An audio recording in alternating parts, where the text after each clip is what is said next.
Allons revenir sur une initiative qui a été lancée l'année dernière, peu moins en fait, il y a quelques mois, presque un an en fait.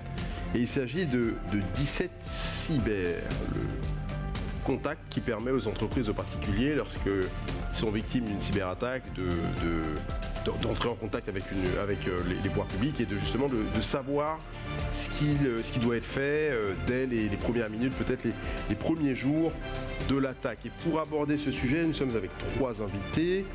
J'invite Jérôme Notin, Caroline Clos et Alice Cohérent à venir me rejoindre sur scène. Installez-vous.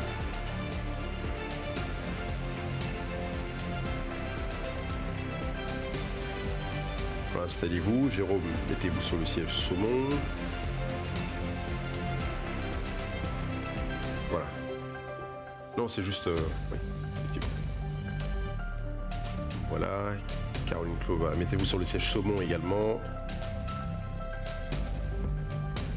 Et on va laisser Alice Cohérent s'installer ici. Voilà.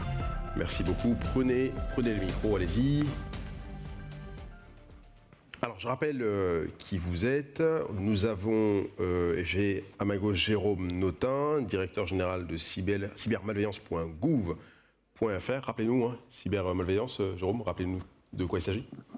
Voilà, un super dispositif de prévention du risque numérique, d'assistance aux victimes et d'observation de la menace créé en 2017 par le ministère de l'Intérieur et l'ANSSI, Autorité nationale de la sécurité des systèmes d'information, sous la forme un peu particulière d'un groupement d'intérêt public, puisque nous réunissons des membres avec un profil soit des structures publiques comme différents ministères, et puis des structures privées comme des fédés, des syndicats ou des entreprises en propre.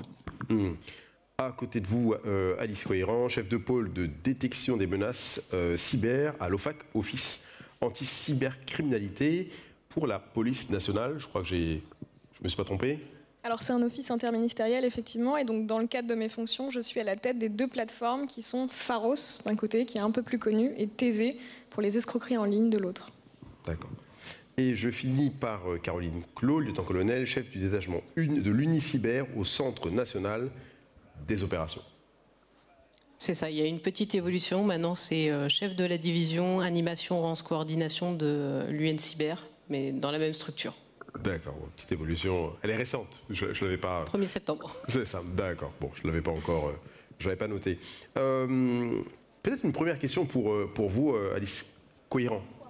Cohérent, pardon. Pourquoi un service comme le 17 Cyber était-il nécessaire ? Alors c'est quelque chose qu'on voit très bien, notamment quand on gère des plateformes.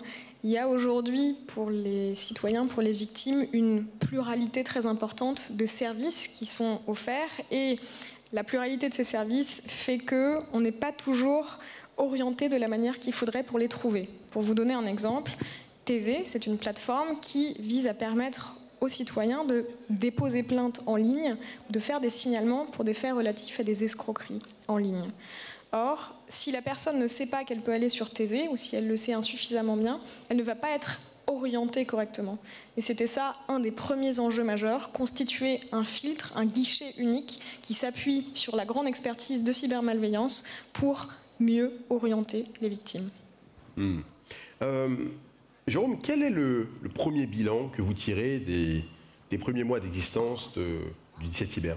Alors forcément très positif, sinon je ne serais pas là et je me serais caché, mais je pense qu'on est en train de gagner le combat.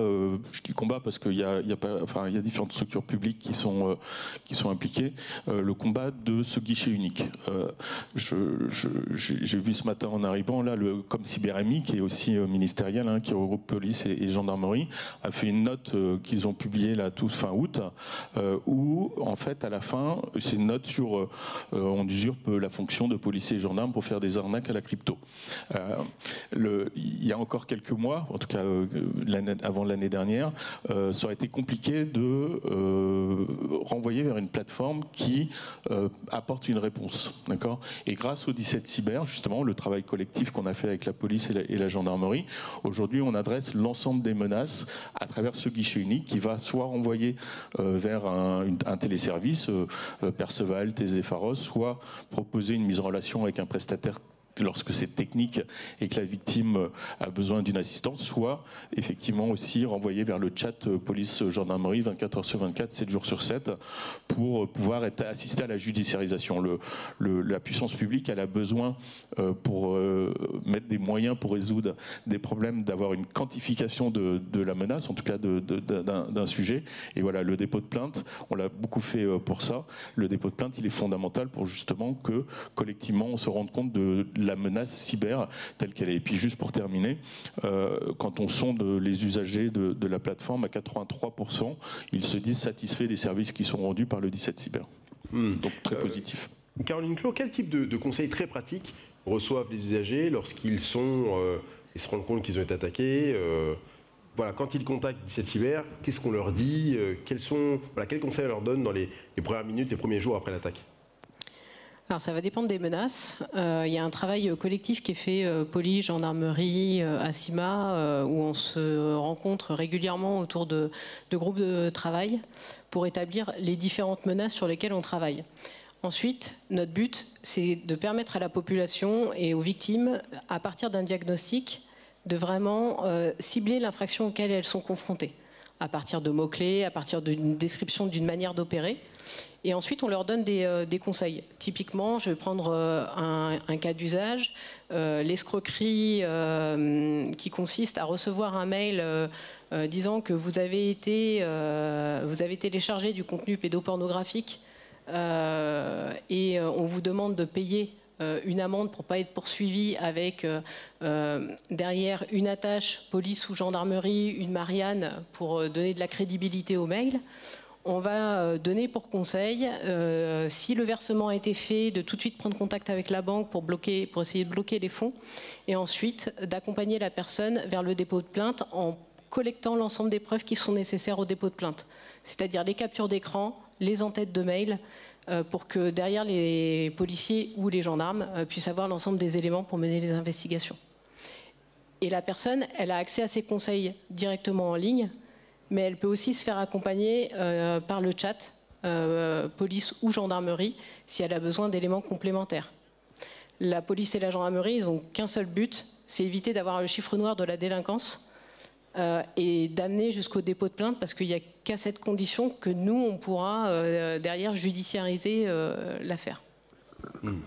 Alice Coiran, est-ce qu'il y a des types d'attaques qui remontent le plus souvent ce que vient de mentionner Caroline Clos, par exemple le faux mail avec les fausses en-têtes et ainsi de suite. Est-ce que c'est quelque chose que vous voyez le plus souvent? On sait qu'on a du ransomware. Est-ce qu'il y a un type d'attaque qui revient plus que d'autres? Alors plutôt que de vous parler de chiffres, je pense qu'on peut parler d'effets de mode, et c'est quelque chose que cybermalveillance connaît très bien effectivement et qu'on voit tous dans les services de police et de gendarmerie. On sait qu'il y a des intemporels. Le faux support technique, c'est quelque chose qui dure depuis très longtemps, tout le monde le connaît. De la même manière que les faux mails dont parlait ma collègue juste à l'instant, avec des en-têtes de police ou de gendarmerie, c'est quelque chose qui est connu depuis de longues années. On sait que depuis quelques années, il y a cet essor des arnaques aux faux conseillers bancaires, qui est bien plus récente, qui fait énormément de victimes. On a tout ce qui va être escroquerie au sentiment. Il y a une telle pluralité en réalité de faits que ce serait difficile et ce serait peut-être pas le plus intéressant de parler de chiffres. En revanche, nous, ce qui nous intéresse aussi, c'est d'être en capacité de détecter les adaptations des modes opératoires qui existent déjà et les nouveaux modes opératoires. On a pris en compte dans le travail sur le 17 Cyber, par exemple, la question des objets connectés. On sait qu'on est encore, on va dire, au balbutiement de certaines technologies. On le sait, on le prend en compte pour pouvoir être à l'affût et détecter de nouveaux modes opératoires. Caroline Clos, quel est le type de formation dont bénéficient aujourd'hui les policiers et les gendarmes? Comment est-ce que justement ces formations évoluent compte tenu du fait que la menace, elle aussi, évolue constamment?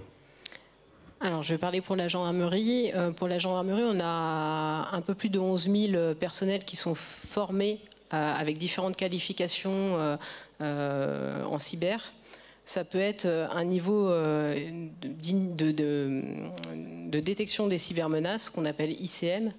On en a, pour vous donner les derniers chiffres, on en a plus de 9800.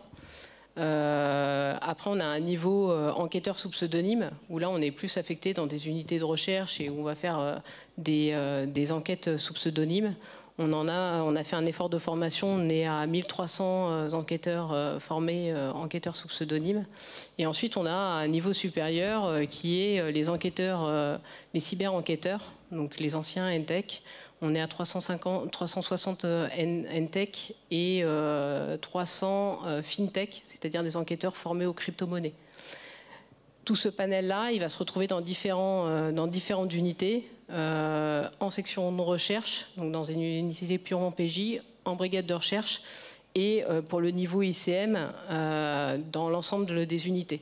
Et il y a un effort qui est fait, un effort constant de formation, notamment pour les brigades numériques qui répondent derrière le chat gendarmerie, pour que les personnels soient formés aux cybermenaces, à la détection des cybermenaces et aux premiers conseils qu'on peut apporter à la population. Il nous reste 1 minute et j'ai une dernière question. Jérôme, on sait que 17 Cyber a besoin encore de gagner en notoriété.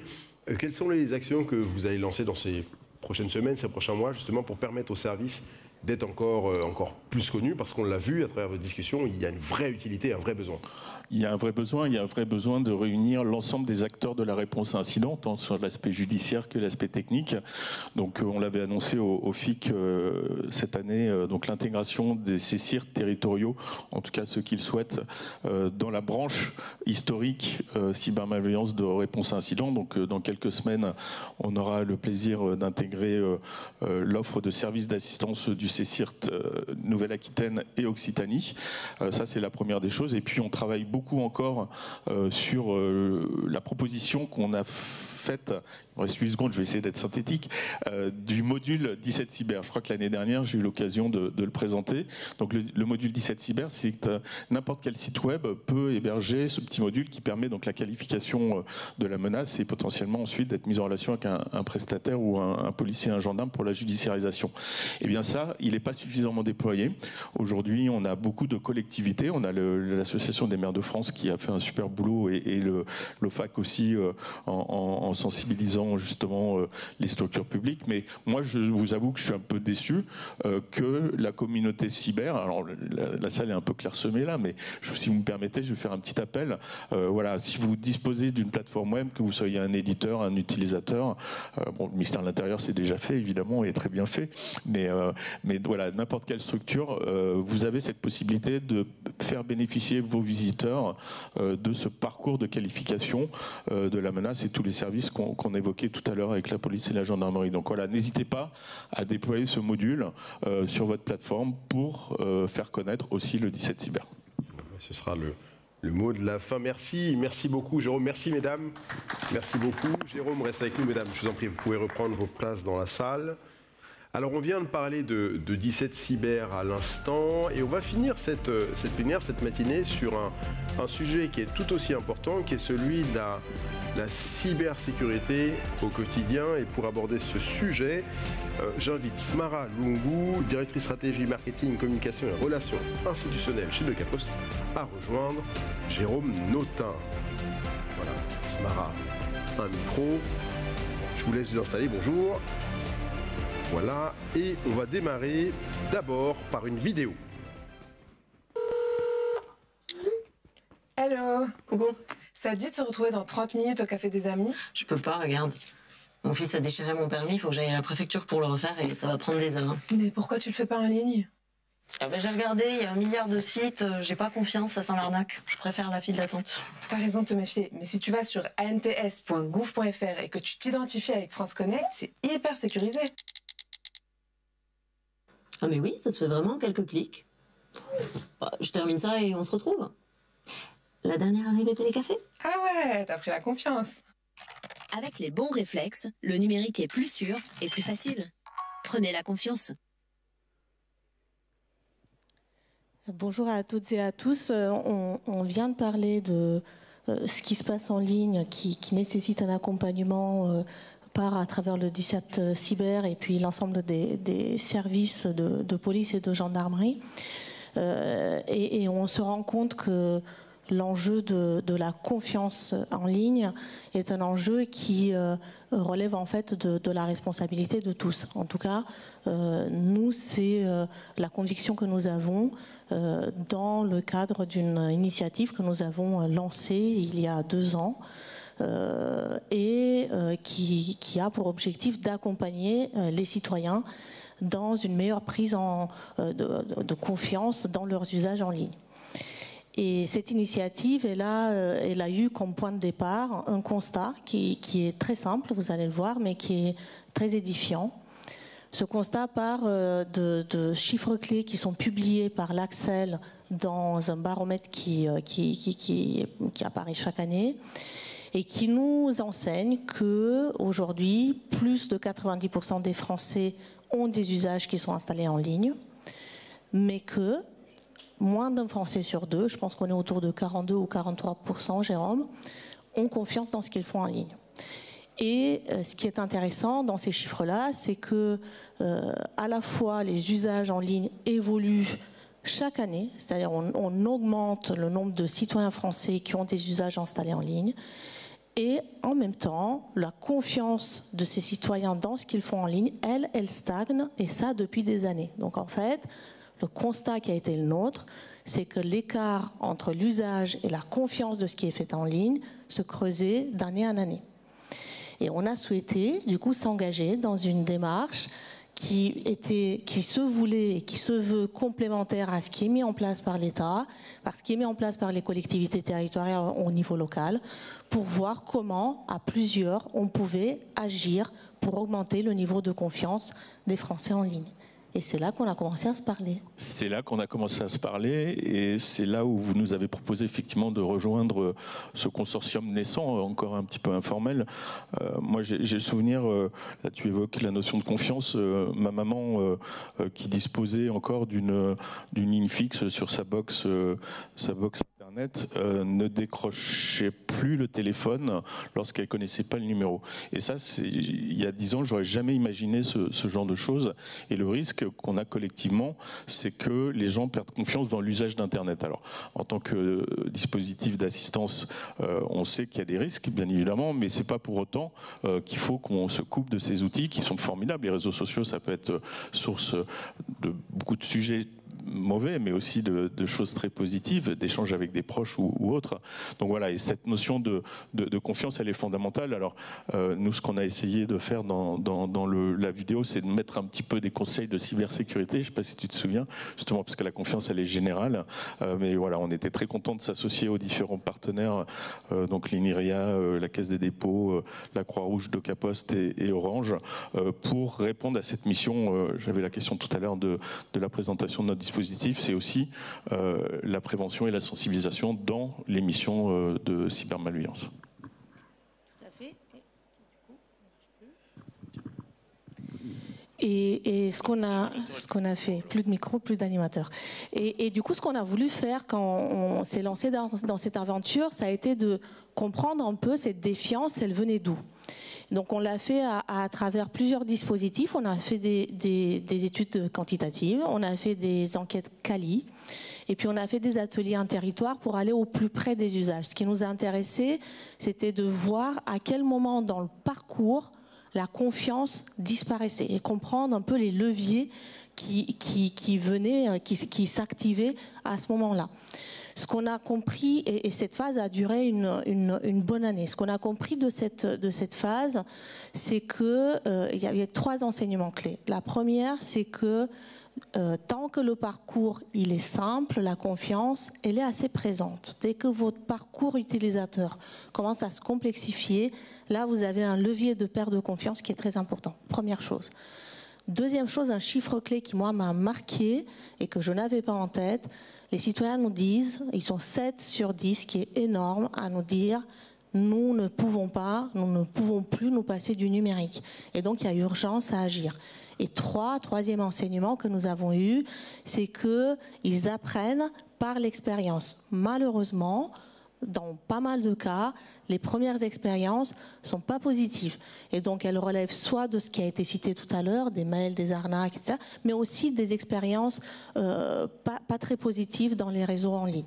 Et donc, c'est à ce moment-là, riche de ces enseignements, du fait qu'on avait beaucoup discuté avec les citoyens directs, qu'on a décidé ensemble de lancer une campagne de sensibilisation qui a été lancée en janvier de cette année. Elle a été construite autour d'un dispositif multiple. On a travaillé autour de 3 scénettes, 3 films vidéo, vous en avez vu un, autour de situations de vie, parce que c'est vraiment ce que les citoyens nous avaient remonté. Donc on a retransmis dans ces vidéos 3 situations de vie. 1, renouveler un papier d'identité en ligne.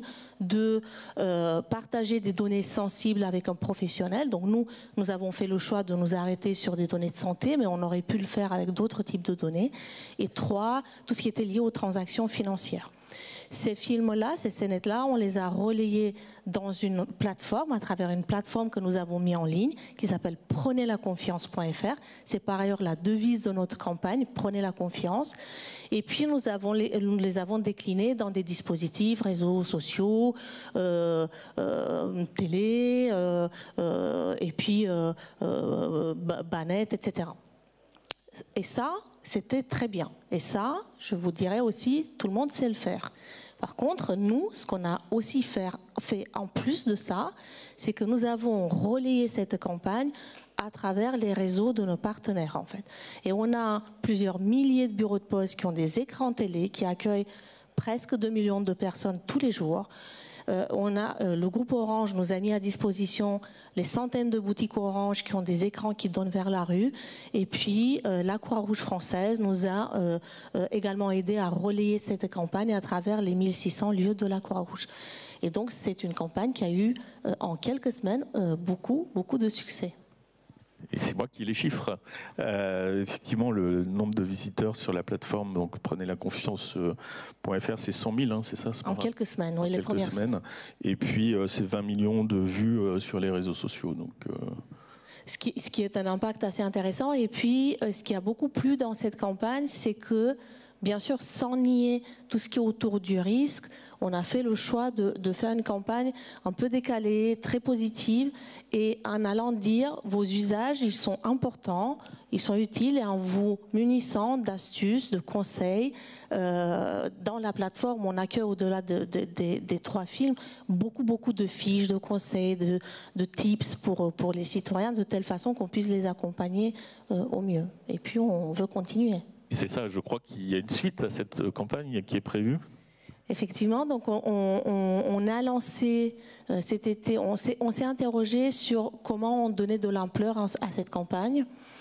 Donc on a lancé fin août une nouvelle phase d'écoute auprès des citoyens. Donc on a plusieurs ateliers un peu partout en France.